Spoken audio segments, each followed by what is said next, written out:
사고가 났던 게 대학생 때. 네, 대학 4학년 때였죠. 네. 4학년 때 사고가 나지 않았었다면이라는 생각도 해볼 것 같거든요. 이번에 새 책 쓰면서도 네. 저를 소개하는 한 단어로 나는 사고와 잘 헤어진 사람이다 라고 맞아요. 저를 소개했는데 이게 이랬었더라면 저랬었더라면 그거 없어요? 저 그거 없어요. 그래서 제일 부러운 거 아니에요? 왜냐면 우리가 결혼해서 네. 살면서 내가 이 남자랑 안 살았더라면 이런 생각 무지 많이 하거든요. 헤어지기가 어려우니까.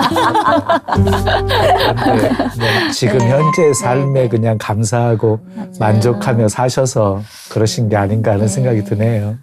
근데 벌써 20년이 넘었잖아요. 네네. 아마 그쵸, 지금 시청하시는 분들은 네네. 그 지선자매 사건 사고를 잘 네, 모르시는 분도 그쵸. 있을 것 같아요. 지금 뭐 특히나 네. 어린 세대들은 그렇죠. 네, 잘 모르기도 네. 하고 그렇습니다. 그런 분들을 위해서 좀 꺼내기 네. 싫은 아픔이지만 아니요, 전혀. 좀 이렇게 네, 좀 네, 소개 전혀 잠깐 아닙니다. 해주시면. 네. 집이 좀 거리가 있어서 종종 오빠의 차를 이제 같이 타고 네. 집으로 가곤 했었는데 뭐 늘 다니던 길로 다니던 시간에 집으로 오던 중에 신호등이 빨간불이 들어와서 오빠는 차를 세웠고 잠시 기다리는 사이에 음주운전을 한 분이 이제 이미 작은 사고를 내고 도망을 가면서 이제 아주 빠르게 달렸고 그대로 신호 대기선 제일 뒤에 서 있던 저희 차를 들이받게 되면서 구충격으로 저희 차가 7대의 차와 이제 어기저기 튕겨지다가 차에서 불이 나기 시작한 모양이고 이제 그 불이 제 몸에 먼저 붙었고 오빠가 이제 저를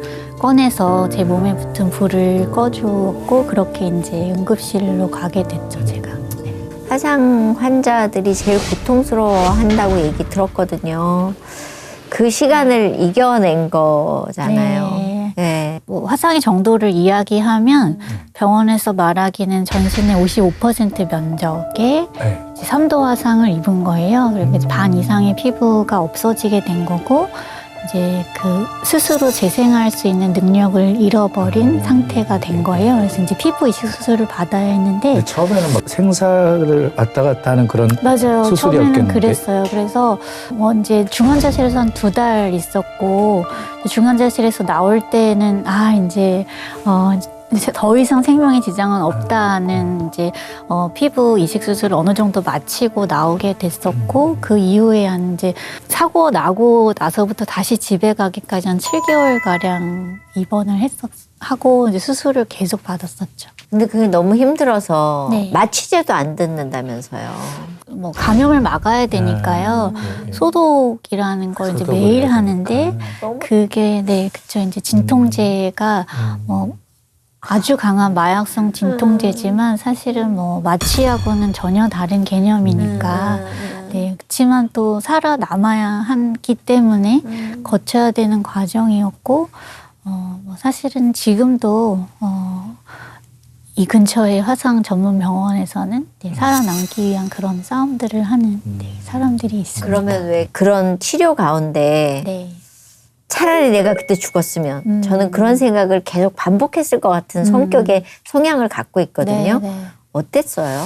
사실은 뭐 그 생각을 안 했다고는 할 수 없을 것 같아요. 근데 제가 한동안 그 생각을 막 하다가 뭐 대부분의 사람들이 뭐 하는 생각들이잖아요. 나에게 왜 이런 일이 일어났나? 또 대부분 자연스럽게 내가 무슨 잘못을 했길래 뭐 이런 생각들을 하잖아요. 근데 그 생각 끝에 결국은 이 모든 생각의 전제가 하나님이 나를 사랑하지 않는다는 사실에서 시작되는 거더라고요. 그렇죠. 네. 근데 하나님이 사랑이시라는 걸 내가 알고 믿었고 말씀 그대로 그 하나님이 사랑이시고 하나님 나를 사랑하시는데 그렇다면 내게 일어난 이 일들이 결코 벌이 아닐 것이다. 네. 그리고 왜 나에게 라는 질문 어쩌면 뭐 끝까지 답이 없을 수도 있고 뭐 하나님을 이제 직접 만나면 이제 알게 될 수도 있고 제가 살아있는 동안 또 알게 될 수도 있는데 어쩌면 뭐 너무나 단순한 이유일 수도 있을 것 같아요. 그냥 음주운전 하신 한 분의 잘못된 선택이 그날 그냥 저에게 영향을 미친 거죠. 네. 그런데 정말 감사한 건 그런 나쁜 일이 일어났지만 죽을 만큼의 어떤 고통을 매일 느끼는 상황이었지만 제가 그런 과정 중에 그때 이렇게 죽었었더라면 이런 고통을 느끼지 않았을 텐데 뭐 이런 생각이 들 때마다 저희 부모님, 네, 저희 가족들 네, 그냥 제가 뭐 어떠한 모습이든지 사실은 살아만 주기를 바라는 우리 가족들이 있었기 때문에 그 시간들 그냥 지나갔어요. 네, 네. 사고와 잘 헤어진 사람이라고 본인을 정의하신다면서. 네, 네. 보통 이제 표현할 때 사고를 당했다고 네, 말하고 뭐 그게 사실이죠, 네, 사실은. 네, 네. 근데 제가 사고 나고 몇 년 뒤부터 당했다는 표현이 좀 저한테 불편해지기 시작하는 거예요. 근데 왜냐하면 내가 당했다고 말할 때마다 내 자신을 저는 음주운전 교통사고의 피해자예요. 피해의식만 갖게 되는. 저를 그렇게 스스로 정의하고 있는 것 같았어요. 근데 그 이후의 삶에 하나님 부어주신 너무나 많은 선물들이 있었거든요. 그래서 제가 피해자로 살고 싶지 않았고 또 실제 돌아보니 하나님 나를 피해자로 살게 하지 않으셨다. 은혜 입은 자로 살게 하셨다.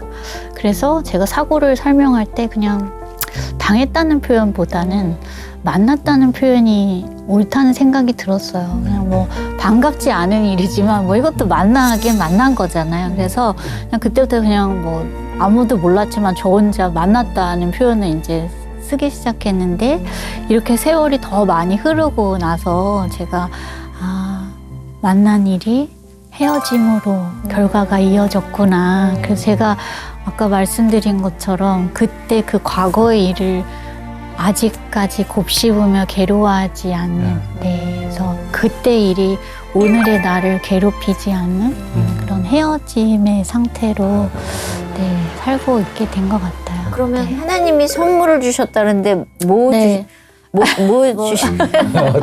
우리 그런 거 되게 궁금해하잖아. 누가 선물 받았더니 야, 너 뭐 받았어? 이거 하잖아요. 제가 뭐 받았냐면요. 네.